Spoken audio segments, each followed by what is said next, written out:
ایک جزیرہ تھا جہاں کا سیاسی نظم یہ تھا کہ وہ سال کی آخری تاریخ کو جو ان کا حق میں وقت ہوتا اس کو معزول کرتے اور ایک ایسی جگہ چھوڑ دیتے جہاں جنگل تھا اور جانوروں کا رین بسیرا تھا، اور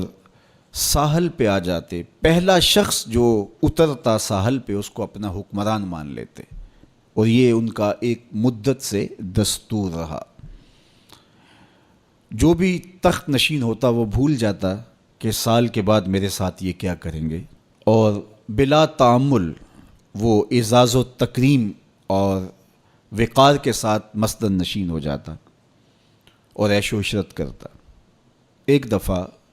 وہ اپنا حکمران جنگل کے سپرد کرنے کے بعد ساحل پہ آئے تو جو سب سے پہلا شخص ان کی دھرتی پر ان کے جزیرے پہ اترا وہ بڑا دانا بینا شخص تھا اور پیشے کے اعتبار سے تاجر تھا۔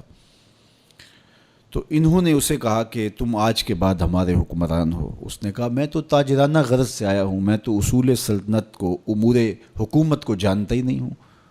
انہوں نے کہا یہ ہمارا دستور ہے، اور ساری کہانی سنائی کہ ہم سال بھر تخت پہ بٹھائے رکھتے ہیں، سال کی آخری تاریخ کو وہاں سے اٹھاتے ہیں اور دوسری جانب ایک جنگل ہے جہاں ہم اس کو پھینک آتے ہیں۔ تو یہ ہمارا ضابطہ ہے، تم نہیں بھی مانو گے تو ہم زبردستی تخت پہ باندھ کے بھی بٹھانا پڑا تجھے بٹھائیں گے۔ تو جب وہ مصر ہوئے تو اس نے کہا کہ مجھے یہ بتاؤ کہ سال بھر میری بات ماننے کے لیے تو آمادہ ہوگے؟ انہوں نے کہا کیوں نہیں، ہم سال بھر آپ کی بات ماننے کے لیے آمادہ ہوں گے۔ اس نے کہا ٹھیک ہے، میں تمہارا حکمران بننے کے لیے تیار ہوں۔ ہوتا یہ تھا جو تخت نشین ہوتا وہ بھول جاتا کہ سال کی آخری تاریخ کو میرے ساتھ کیا ہونے والا ہے۔ یہ پہلا شخص تھا، تخت نشین ہوتے ہی اس نے کہا کہ بلدیہ کے ملازمین بلائے جائیں، بلائے گئے۔ کہ فوج کے کمانڈوز بھی بلائے جائیں، وہ بھی بلائے گئے۔ اس نے ان کو کہا کہ تم جاؤ جنگل میں جہاں بادشاہوں کو پھینک کے آتے ہو اور وہاں کے موذی جانوروں کو کاٹ دو۔ بلدیہ کے ملازمین کو کہا کہ تم ان کے پیچھے جاؤ اور کانٹے دار جھاڑیاں کاٹو۔ وہاں معماروں کا ایک گروہ بھیجا کہ وہاں جا خوبصورت محل تعمیر کرو۔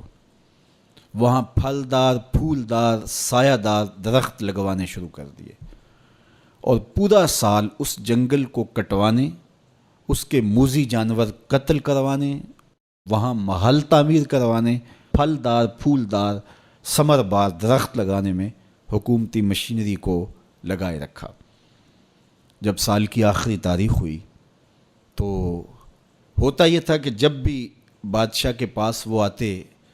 کہ اب جو اس جنگل میں پھینکنے جا رہے ہیں تو وہ چیختا روتا، ہائے مجھے کدھر جا رہے ہو، میں تو موذی جانوروں کا لقمہ بن جاؤں گا، اور اس کو زنجیروں میں جکڑ کے اس جنگل میں پھینک کے آتے۔ وہ کہتے ہم نے پہلے دن آپ کو بتایا تھا۔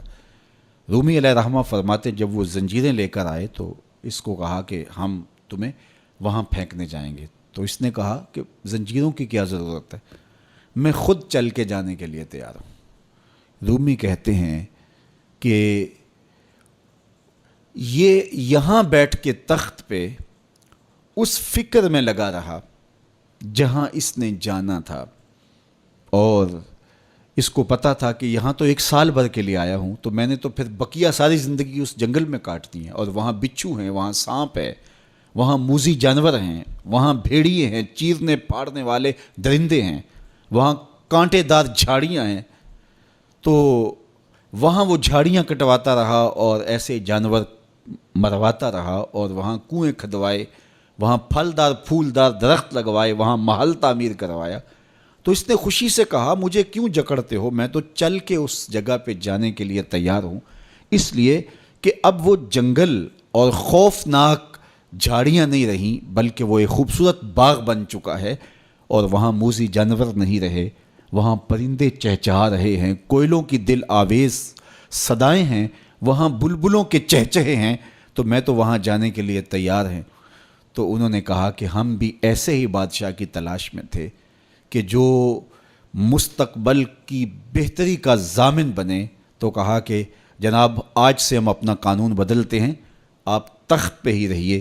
جس طرح جہاں جانا تھا وہاں کے لیے آپ نے پورا سال محنت کی اور اس کو گلزار بنا دیا، تو آپ تخت پہ بیٹھیے اور آج کے بعد آپ ہمارے مستقل حکمران ہیں اور اس ملک کو گلزار بنا دیجئے۔ رومی فرماتے ہیں جس طرح وہ شخص تخت پہ بیٹھا اور تخت پہ بیٹھ کے اس کو فکر وہاں کی لگی رہی جہاں اس نے مستقل جا کے رہنا تھا، کہا کافر دنیا کے تخت پہ عیش و عشرت کرتا ہے اور وہ بھول چکا ہوتا ہے کہ میں نے بالآخر کہاں جانا ہے۔ فاسق اور فاجر بھول چکا ہوتا ہے کہ اس نے کہاں جانا ہے، لیکن صالح مومن اس دنیا پر آرام سے نہیں بیٹھتا، اس کا سارا خیال، اس کی ساری توجہ